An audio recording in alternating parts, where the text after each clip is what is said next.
మీరు ఇంతమంది tax pay చేస్తా ఉన్నాం. ఇంగ్లాండ్ లో ఉంది హెల్త్ ఇన్సూరెన్స్. కిడ్నీ జబ్బు రాని ఏ జబ్బు రాని ఇన్సూరెన్స్ కంపెనీని పే చేద్దాం. ప్రతి కుటుంబానికి 25 లక్షల బీమా పథకం నేను అమలు చేస్తాను. ఆ ప్రీమియం ప్రభుత్వం కట్టేలాగా ఆ దిశగా మేము అడుగులేస్తాం. ఆయుష్మాన్ భారత్ ఎన్టీఆర్ వైద్య సేవ పథకం కింద యూనివర్సల్ హెల్త్ పాలసీకి కేబినెట్ గ్రీన్ సిగ్నల్ ఇచ్చింది.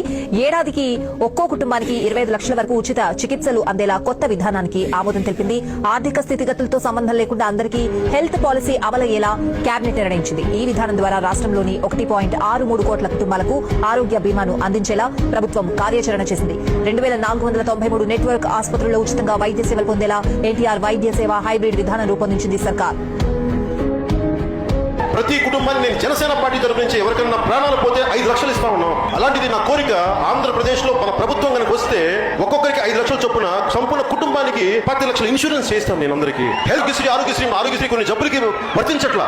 మీరు ఎక్కడైనా వైద్యం చేయించుకోండి, ఏ హాస్పిటల్ అయినా వైద్యం చేయించుకోండి, క్వాలిటీ గవర్నమెంట్ లో చేయించుకోండి. దానికి హెల్త్ ఇన్సూరెన్స్ గవర్నమెంట్ కట్టేలాగా పథకం ఒకటి ఆలోచిస్తున్నాం. అందుకని